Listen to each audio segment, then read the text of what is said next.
Hey, everybody, and welcome in. It's the Poor Man Fantasy Football League podcast. We're the fantasy football show that gives you a peek inside the life and times of our Dynasty League.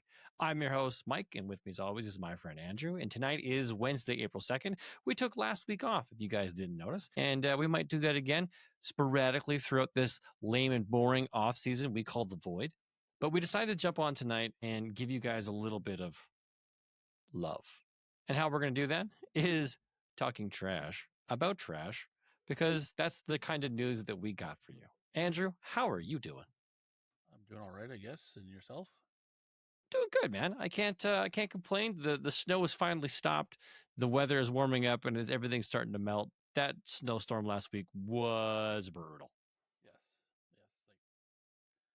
Like 20 centimeters, which I don't know what is in inches. Let me just check We here. had 13 to 15 inches of snow, which blew and drifted, causing all kinds of havoc. 30 centimeters, I saw. That would you would say it's more than 30 centimeters, or they're about 30? About that, give or take, depending on where you were. You might have got more or less. So I would say 30 centimeters is at least a decent average. Which is like 12 inches to a foot in basically a 24-hour period. Yep. That would shut down 95% of the United States. It would. It nearly shut us down. Yeah. It did shut down the major freeway through the city because of the number of accidents that occurred by Quinnell Bridge. Yes. So we had 8 to 9 hours that was shut down as they cleared all of the traffic. Yeah, they actually put a tow ban in effect. Like they stopped towing vehicles. If you had called AMA, they were saying 25 to 30 hours before a tow truck would even show up. So, yeah, good stuff. And work the next day is like, hey, everybody, it's a regular work day. Have fun. Yeah. Usually in days like that, they ground the fleet or drive to one destination and book your day there. Don't drive to more than one destination. Yeah. Yeah, good times. Good times, good times. So we don't have a lot to talk about, but I do have some surprise topics. Okay. Yeah. So first thing is let's get through the news. And it's really lame, guys. You probably have already seen it. You're already aware of it. Patriots have signed wide receiver Stephon Diggs to a 3-year deal worth up to $69 million. As the Stephon Diggs owner in our league, I like this because he was having a great season before he blew out his knee. Yeah. And I was loving that fact. However, he blew out his knee. He's 31, 32 years old. He's going to a team that has no wide receivers. So he has a chance of being everything. But I don't know if he'll be ready for the beginning of the season.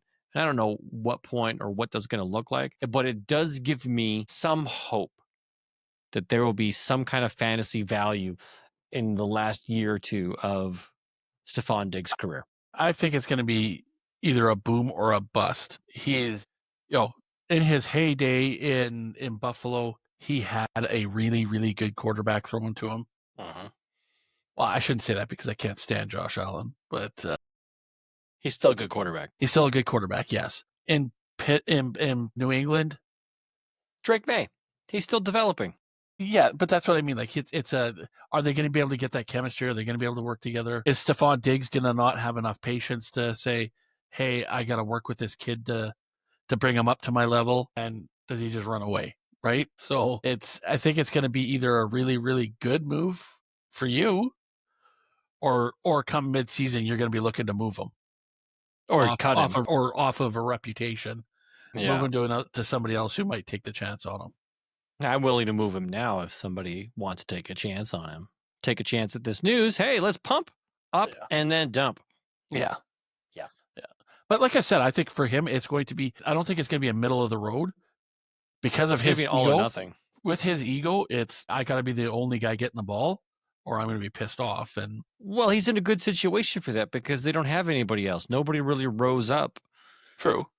So I think this is probably the best situation as long as his rehabilitation comes through nicely and he's able to play again. Yeah. Good for him. The only other thing that I think that the better place that he could have gone would have been to an established quarterback like the Chargers or a place like that where you know what, he comes into a team that the two of them could share the number one, split the passes. There'll be lots to go around, but have that established quarterback that can dump the ball deep consistently across the middle consistently, you know, where he's getting somebody that he could probably get the chemistry right away with. The young kid, maybe not, maybe they do. And if they do, great for both of them, right? Maybe the Patriots will come out of the toilet bowl this year. I wish them the best. In other news, we've got two quarterbacks signing to the same team. We've got the Giants going out there and spending money on first Jameis Winston, and then shortly thereafter, Russell Wilson. So Jameis Winston got a backup deal for 2 years worth up to $16 million. So I think he's getting $8 million guaranteed. Yeah. Russell Wilson got a 1-year deal worth up to $21 million.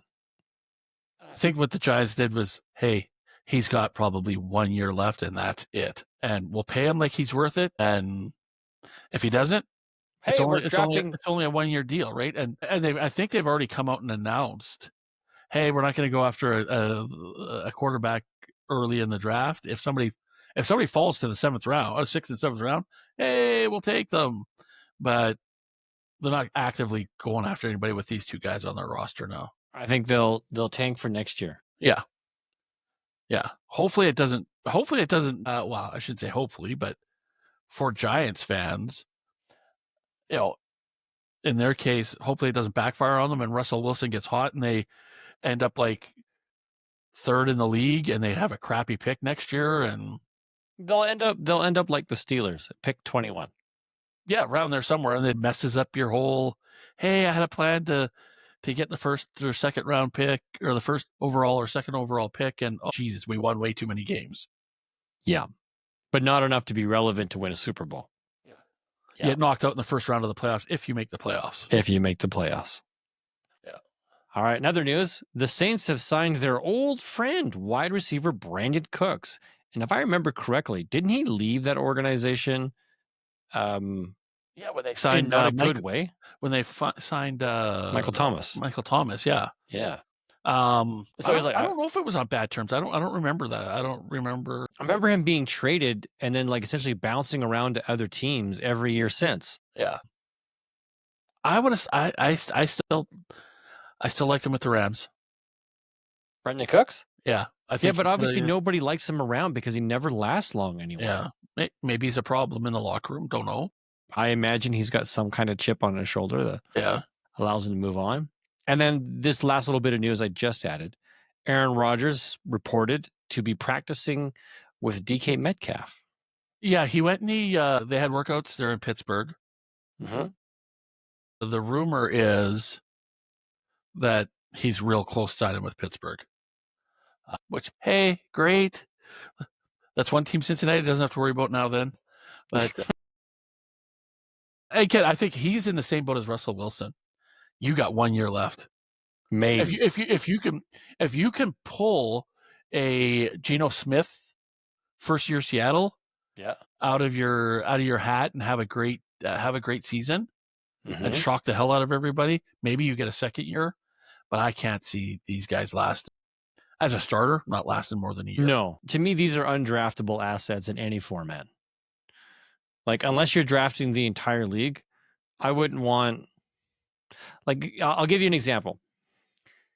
Next season, when the Guillotine League boots back up and there's 18 teams and you're drafting, the backups to the backups, that's a format where you'll see Russell Wilson and Aaron Rodgers get drafted because it's a super flex league where you're going to need to put somebody in that 2nd spot. Yeah. So I could see it. Nowhere else, though. But in our one league that has the super flex with the 2 quarterbacks, maybe you pick up one of those guys for the bye weeks so that you have a body. But you know what? You could end up having a wide receiver or running back getting more points than Wilson or Aaron Rodgers. Yeah. I think there's still other players. Like I'd rather have Cam Ward as my potential flex, or Shedeur Sanders to see what the potential could be. Ooh, he's dropping. He is dropping. There's a couple mock drafts where he's just getting into the end of the first round, He's so that dropped guys can get second. the fifth year option on him. That's it. He's in the. I was watching the NFL Network last night, and they were talking about him, and mid-second round now, because teams that wanted a quarterback have gone out and gotten their guy in the free agency, and now everybody's like, I can wait. He can go in the third round. I'll get him in the third round. Yeah, I'll invest at that point because then the risk is low. But do you see him on draft day pull, like in the movie Draft Day, the quarterback that didn't go to 1 overall and just freak out and run out of the theater? I wouldn't be surprised if he was a day 2 pick, but that would unless you know you're going in the first round, why would you attend? Yeah, you're right. But you know Sanders' ego. Dion said, and how crushed would he be if they showed up and they were there and didn't go in the first round? And the cameras just keep panning back to you. Yeah. Pick after pick after pick. It's going to make for some fun television to see what actually plays out. Yeah. Oh. Although I could still see Dallas attempting to take him in a crazy thing. I think the possibility of a surprise trade, like Dak Prescott, I think Dak Prescott might be a surprise move, and he lands somewhere out in, let's say he goes to Cleveland. Cleveland's got the number. Yeah, I've seen that. Like, it'd be fantastic. Cleveland gets Dak Prescott. The Cowboys get the number 2 pick where they take Shedeur Sanders, and they just get worse and worse. So yeah, I personally, I think if Dallas wants to get him, take him, but don't get rid of Dak and have Shedeur earn the number 1, and have him take it away and prove everybody wrong. That puts Dallas back in contention. Yeah. All right. Well, I do have a bit of a surprise for you, and the surprise is going to come of the way of NFL food. Okay. So I had an interest in stadium food, and I wanted to find out what has been some of the best. And what I found was not some of the best, but just some of the most unforgettable food that you can currently buy at NFL stadiums. Okay. So this list is the top 7 unforgettable NFL stadium dishes of 2024. Are you going to share your screen with it? No, I shared the link, but if you want, I can share. Yeah, you know what? I'm not sure what kind of compliance issues we might have, so I'm gonna do exactly that. I'm gonna share this with you all. Here we go. Boom. So I'm at a website called foodbeast.com where they have listed the top 7.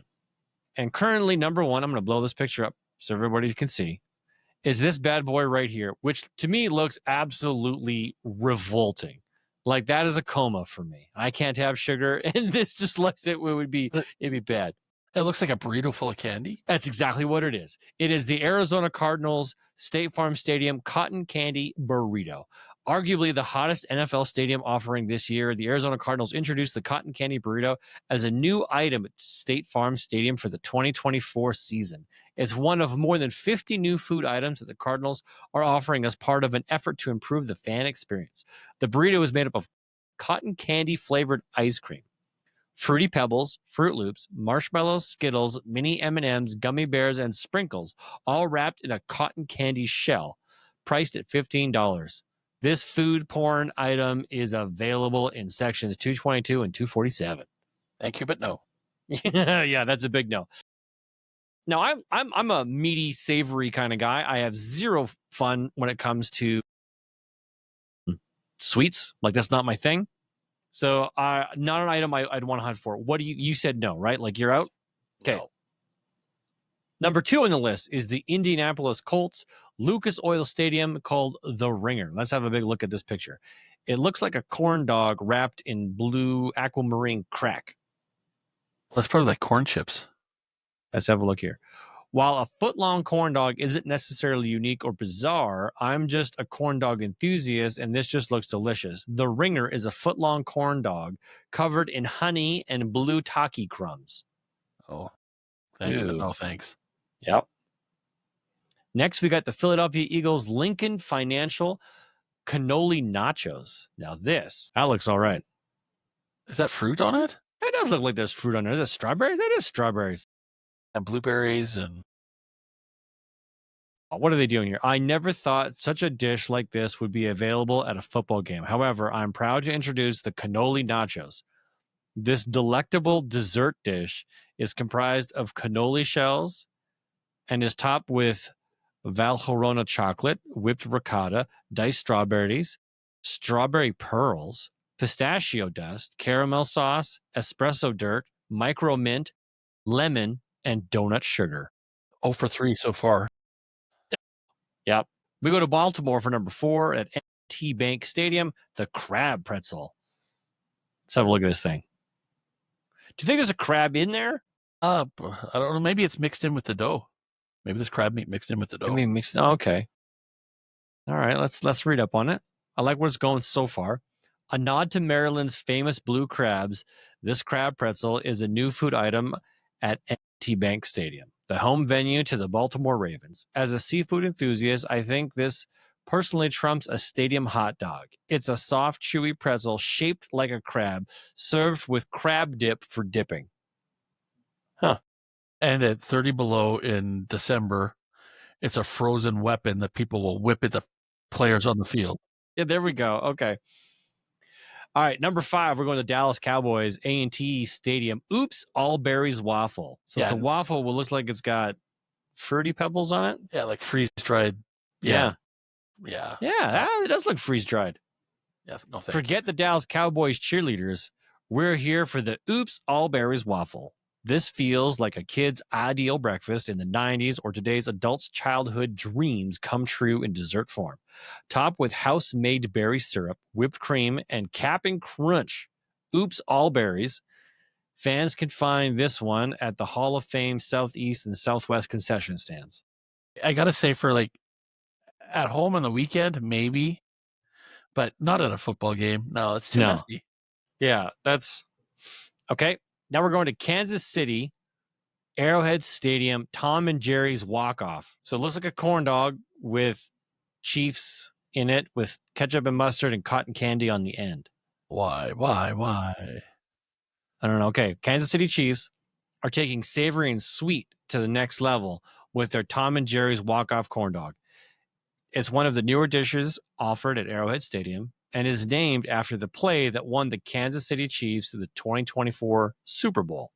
This takes nostalgia to the next level that we're not mad about. The corn dog is a bacon-wrapped brisket dog skewer with sweet and spicy cream cheese, are battered and fried and then finished with spicy cotton candy. Take off the cotton candy and the rest of it sounds happy. Yeah, it sounds great, except for that cotton candy bit. Like, all right.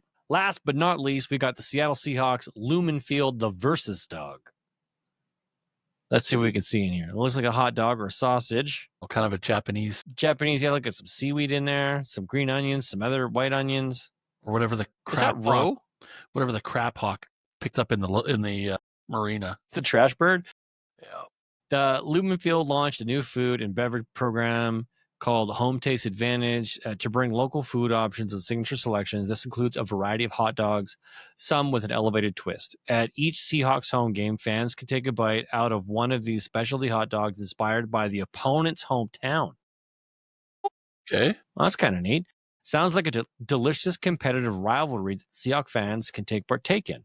Attendees can head to the PNW Grill at Lumen Field to indulge in the Versus dog. Oh, that's where the name comes from. That's kind of creative. So they're trying to get you to order 2 hot dogs, one from the hometown, one from the away team. Yeah. That's a neat concept. And then they get the fans to vote and then announce at the next game what one won, or even during the week on the news. Yeah. What team won the hot dog challenge. Yeah, could be interesting. Good way to drum up some extra cash for sure from the concession. Very neat.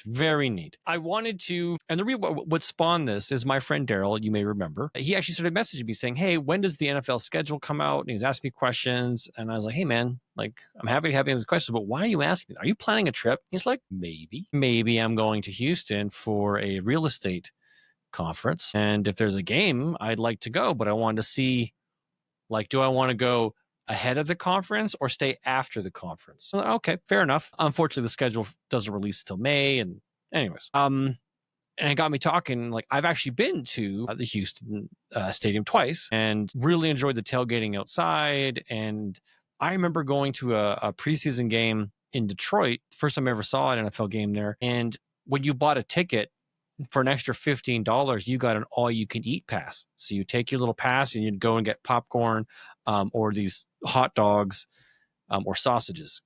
Kind of like just like cheap food, right? Not anything extravagant like this. And it got me thinking about, hey, I wonder what kind of food experiences you can get at some of these stadiums. There's got to be something unique and crazy and kind of fun. I'm sure, like, you go to like some of the Major League Baseball stadiums, they'll have like sushi, and I'm sure some of the NFL stadiums are the same type of thing. They probably have some really high end restaurants in them. I mean, like when we were walking around the Ford Field, that place is nice in there. It Like, is. I'm sure there's restaurants and bars inside that. Not where we had access, that's for sure. No, Not with the tickets we got. No.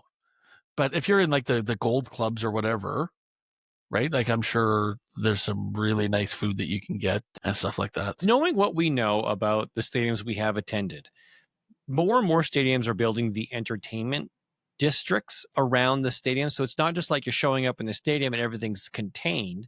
There's stuff inside and outside. Yep. So you're enjoying food and drink and entertainment outside the venue. Then you go into the venue and then you're still enjoying food, drink, and various levels of entertainment. And then when the game or the event is over, there's still other activities that you can go and do in and around, except in Cincinnati, where the homeless population reclaimed outside the stadium the moment the game was over. Yeah. That was wild to see. That and the fact that, had that been a Sunday afternoon game, would have been very different. Yeah, because, still daytime, still lots of activity. Like, we got out of there, we didn't get back to the hotel till after midnight. Yeah. So it was a Monday night game. That makes sense. It's going to be late. And what would have been open around us, even if we had wanted to go for drinks after, right? Like, probably in Cincinnati, because it's Ohio, they probably have prohibition there after 7:00 at night anyway. More than likely. Yeah. We have different rules when it comes to drinking here in Canada. Yeah. Everything's open till 2 a.m. Everything opens up at 6. Yeah. So you can go almost 24 for a long time, almost 24/7. But and if Canada's playing in an Olympic gold medal hockey game, we don't turn off the taps. No. Or even like when the World Cup was on last time, I remember bars in the city that were open all night, like 24-hour, because the time difference for where it was playing. Yep. You wanted to go playing in the World Cup. Government changed the rules and put the little caveat, unless Team Canada is playing or unless there's a major sporting event that we need to participate in. Yes. Yeah. Then that's okay. Yeah. Extenuating circumstances. Love it. Yeah. But I like I said, I wish the NHL would kind of, like, at the weekends, get more on track than like the like NFL and baseball and stuff. Like, have more afternoon games so that you can go celebrate if your team won. Like, the Oilers play starting at 8:00 at night on a Saturday aren't done till after 11. Yeah. So the best you're doing is you're getting drunk before the game, making yourself an ass during the game. Yeah. Yeah. You know what? Actually, now that you mention it, I've never really thought about it, but hockey games have always been a nighttime routine. Yes. Yep. And baseball, up until like the 60s, I think, was always a daytime game. They didn't have night games back in like the 30s and 40s. It was always daytime. Well, people were at work. I thought that was weird that they would do that throughout the middle of the week, have baseball games during the day. Yeah. Well, I don't know if they played as many games. They didn't play as many games way back when. So, okay. Who knows? Either way, just kind of neat experiences. I thought I'd want to share this food journey. Do you recall a food that you've ever eaten somewhere, like at a sporting event? Nothing that's ever really stuck out. That just jumps to the front of your mind? No, and it was actually the only one was it was actually pre-game when I went to Ann Arbor for the first time. We went to Buffalo Wild Wings. Okay. Before the game, and I made the mistake of, hey, I want a double order of your hot stuff, and it was really hot. But they also had a deal on, unbeknownst to me, pre-game. So it was actually like a quadruple order of wings that were super hot that showed up on the table. I was like, well, what the hell is this? She goes, well, you asked for a double order. The special is a double order. Like, Yes, so 2 specials. one, yeah, I got 2 specials. Quads. Yeah. Okay. All right. Yeah, the only dish I can think of was a smoked brisket, like nacho dish. So it was, I don't think they were like real, like traditional, like corn tortilla nachos. They were something like that though. And it was just brisket drizzled with sauce and sprinkled with like cilantro and chives and what have you. And I remember it being absolutely delicious. And that was at a hockey game. I'm like, that's the weirdest thing. And I've never found it since. Yeah, see, Edmonton always has kind of boring stuff. Yeah, it is. It's lame. It's crazy expensive. Hey, you can get a slice of pizza, cheap, disgusting pizza, for $15. Yeah. Or a 3-piece of KFC this year for $30. So I'm gonna wait till after and go get a bucket of chicken for half that. Yeah. Ridiculous. That's one thing I think American sports stadiums has over Canadian is the pricing for their food and drink is, you want me to eat and drink? Perfect. You have it at a price point that makes a lot of sense. Here it's like, yeah, man, I just spent several $100s on getting a ticket. I'm not going to spend several $100s eating and drinking. Yeah. I get maybe with their thought process is if we price it so high, people won't drink as much, but no, they'll drink. They still do it. They still do it. They find a way. One of the best stadiums I ever went drinking at was me and my friend Jay did a season opener in Winnipeg. He's a big Jets fan. We flew out to Winnipeg, stayed at his uncle's place, saw my team, the Flames. So we show up, we're inside the stadium, and it's a little tiny arena. It's and we're watching the game. I'm cheering my team on, and we're up in the nosebleeds, and everybody around me, they're all Jets fans, but super friendly, like unbelievably friendly. And they're like, hey guys, when the intermission hits, come with us and we'll show you where to get cheap beers. That stadium has a Skywalk Bridgeway included in their downtown entertainment district. The moment you cross the first bridgeway, there is a bar.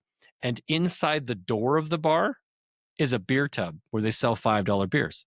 Jeez. So you literally stay inside the confines of the stadium. So you don't have to go through security. You run over here. Everybody buys one of these beers. You're chugging them back in the middle of intermission. And then you run back to your seat. I was like, this is the craziest thing and coolest thing ever, right? So this little foyer between the pedway and the bar is filled full of these beer tubs and just hockey fans just pounding back drinks like crazy and then running back, getting to your seat. And we're all laughing and giggling, covered in beer. And as soon as it was over, we just went right back there after the game, had a seat, made some friends, talked about hockey. So for the 7 months of the NHL season, that bar makes a ton. Yeah, they pay their 10-year rent, I'm sure, during the hockey season. Fantastic. Well, I think that's it for us tonight. Okay. Yeah, I don't have anything else. I got no other stories. I've got, I do have an idea, though, for next week. So between now and then, you can start delving through your memory to think of your fantasy football regrets. Now, let me put some context to this. Something that you regret over the lifespan of you playing fantasy football, whether that was in Poor Man, another league, predating, using the sleeper app in another league. What fantasy football regret do you have? Is it a trade? Is it playing with a certain league manager, an interaction you had? Is it holding on to a player or having a belief in how to play the game that you regret not changing sooner, right? A realization that you came to that now makes you a better fantasy manager that you're just like, oh man, I don't know. I was just thinking about regrets the other day and fantasy football related. And then it's kind of neat. Like maybe we should have a discussion, almost like a therapy session, where we unburden I held on to Josh Gordon and believed in him that he would reclaim his glory and get past all of his drug addiction and whatever he was doing that just stopped him from achieving his full potential, right? Like something along that line. Yeah, I can think of a few. Yeah, right. And then we will bare our souls to these fantasy regrets and see what we can learn from that. my first one right off the top of my head, and it was last year, putting so much hype on Frank Gore Jr. Yeah. And I think he only played one game the whole year. And I don't think he has a job anymore. No, I don't think he does either. I mean, everybody has those stupid pickups that... Gore Jr. Oh, there he is. Frank Gore Jr. American football running back. Okay, no, he's still with the Buffalo Bills. Yeah, but I don't think he actually even played. He played one game, I think, last year, and that was it. I apologize. He was released going into the season. There you go. He signed with the Bills, and then he was released by them before the start of the season and signed back to the practice squad. He signed a reserve future contract on January 27th, 2025. So they released him before something happened and then signed him back to the practice squad. Yeah. Yeah. And with the apparent depth of this year's draft class for running backs, guys like Frank Gore Jr. might not even stay. No. You need to be a dual threat nowadays. Or just be so good at that one skill set. Yeah. Well, my friend, until next week when we get together to talk about our fantasy football regrets, you have yourself a great and wonderful weekend. And maybe, just maybe, we will get together for a beer sometime soon. Sure. All right, folks. Thanks for hanging out with us, sticking around, enjoying the show as a brief little stopover from one poor man to another. Remember, if it's not fun, it's not worth doing. Good night, everybody. Have a great week, everybody.